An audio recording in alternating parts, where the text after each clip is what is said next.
Guy on Indy presents the podcast. Today's topic, Malcolm X. Today's special guest, Dr. David Polizzi. Today's podcast is sponsored by Indie Filmmakers Forum at yahoo.com. Are you interested in professional production and live in the Midwest? Then contact Indie Filmmakers Forum at yahoo.com, the premier film networking group in the Midwest. Welcome back. We're here with Dr. David Polizzi discussing his book, Malcolm X, discussing his book and Malcolm X. We are now on chapter 3. In the beginning, there was Malcolm Little.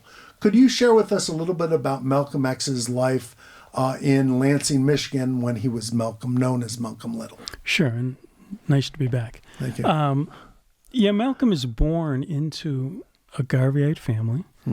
And a Garveyite family, that was a movement? There was Marcus Garvey's... A black nationalist movement? No, more Back to Africa movement. Back to Africa movement. In the sense, Marcus Garvey saw that it wasn't going to work here. Yeah. And now he wasn't successful. And it also shows that after a period of time, as he was gaining popularity, the government came down on him and saw him as a threat. Yeah. And ultimately arrested him and deported him. Oh, wow. Yeah.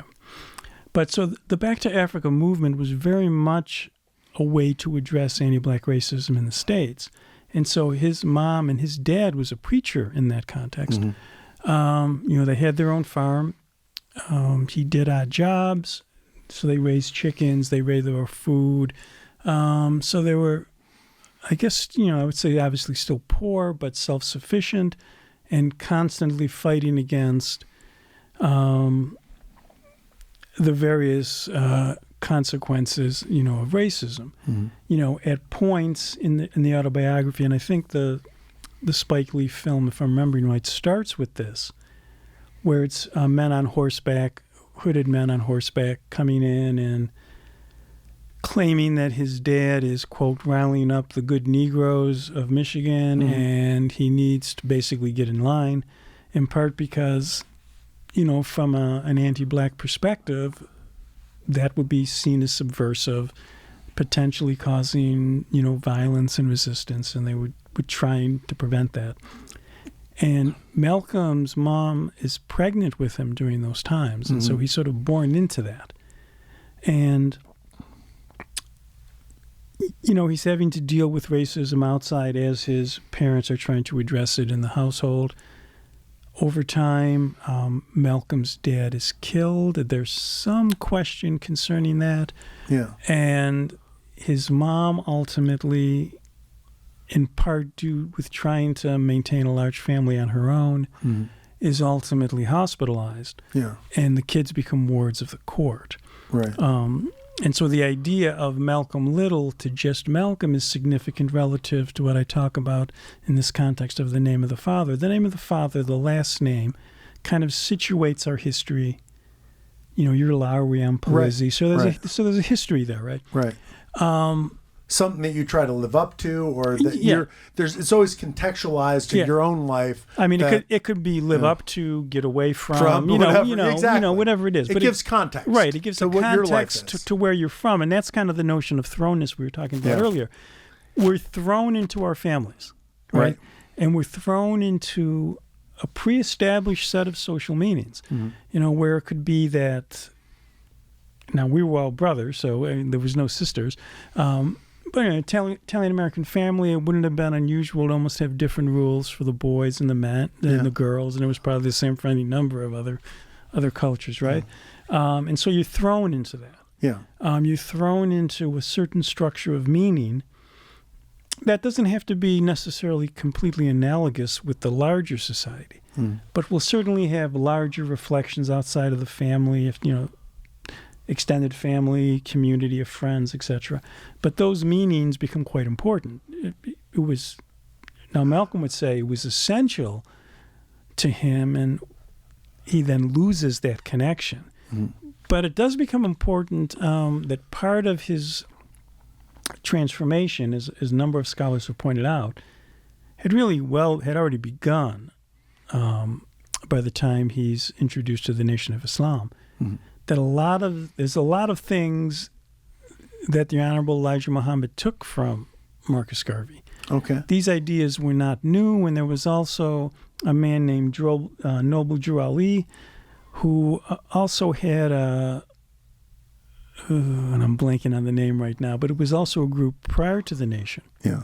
That had similar positive descriptions of blackness, and trying to unify certain things and to stop the ostracizing and the objectification. And so now when Malcolm is stripped from those sets of narratives about blackness that are quite positive. With his parents. With his parents getting murdered and his mother being institutionalized. Yeah, now there's a question whether he was murdered. I've even heard speeches where Malcolm says accident. So in some cases it's murder. It's somewhat similar to the situation with his mom's mother, who it's claimed that he's raped. Yeah. There's an interesting text by a Caribbean novelist poet Jan Carew, who says he knew their family. They lived next door to them. And evidently he claims that she wasn't raped, but there was this guy, what is it called? Hit and Run Jack, I guess was the guy's name. And he was kind of an Irish-American sailor, or maybe just an Irish sailor, who would blow into town and was known as a womanizer. Yeah. And evidently Malcolm's grandmother was warned about this guy. And it could have been great grandmother now, but was warned about this guy, and wasn't rape, but it was Hit and Run Jack. It was a guy who was looking for sexual favors and wasn't going to stick around. Was just there, came in, and then left. And the fact that he had a reputation on the island. But his mother had thought she was raped. No. That was something that Malcolm had talked about, and maybe that his mother had said. Oh, okay. But now, is Carew correct? Again, he claims that his family lived right next door to Malcolm's mother's family. Is it true? I don't know. Yeah. He gives a very good argument as to why it may not be true. And I think Carew even makes the point that her treatment of Malcolm, which by most accounts was harsher than his father's treatment of Malcolm, was probably not due to the fact that she was raped, but by the fact that she was abandoned by her father. Because I believe that her grandfather was white, if I'm remembering the details on that correctly.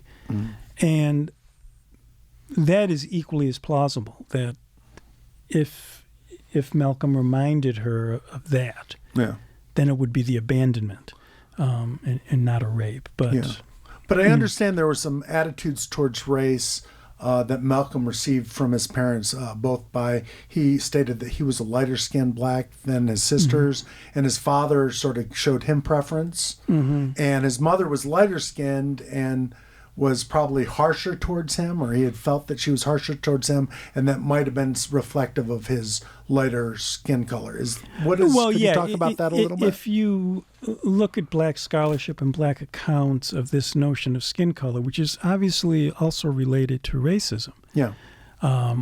Because this idea that if one was too light-skinned, you were too white. It probably also meant, in this case, probably that your ancestors, who probably were slaves if they were here, were probably raped. Right.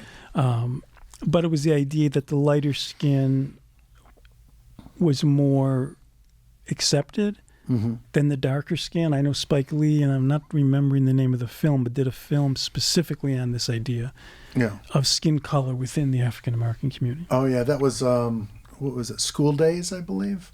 It was about a college fraternities, and they had I believe that is right. That was a great film. Yeah, I'm a big Spike Lee fan. Absolutely. He's amazing. Well, we talked about thrownness already. Okay. And actually, which just shows how one can be thrown kind of simultaneously, right? Right. In Michigan, they're having to deal with racism. They're having to deal with this. You're riling up the good Negroes, of Lansing, along with the Garveyite narrative that that was used to contradict and resist the real toxic and corrosive effects of anti-Black racism. And again, we don't have to be talking about race here. We could be talking about gender. We could be talking about any number of things where the same dynamic is in place. Gotcha. Okay, page 45, you say Black being in the world becomes devalued and is seen as being inferior or not as worthy of love. Now, I know Malcolm when his mother was institutionalized and he was placed into foster care.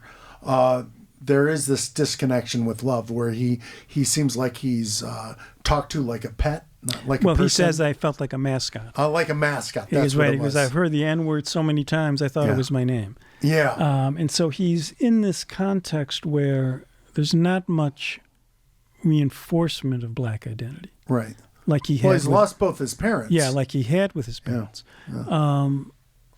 And he's still a kid. He's young, right? Yeah. And so he has to go through all of these. He's a ward of the state, kind of passed back and forth to various places. Yeah.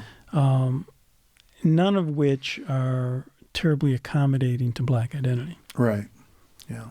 I found that to be very tragic in his life, that his whole world sort of blew apart and collapsed. Of course. And everything that he got was like negative. Like it's like he wasn't being given any nurturing from the world. He was just given neglect. And you think of how he was given the place that context determined was appropriate. Gotcha. Yeah. Which wasn't very appropriate, but that's where he was. Okay. Thank you for listening. As always, Guy and Indy, you're invited to listen in. Next up, Chapter 4, From Homeboy to Hustler, The Transformation of Malcolm Little. Guy on Indy. This is Guy Thomas Lowry's version of Life Not Lame. It's not about the money, it's not about the fame. I just think it's funny to live a life not lame. But life sure has its burdens, not all of them to share. My advice, don't worry, just live your life and be aware.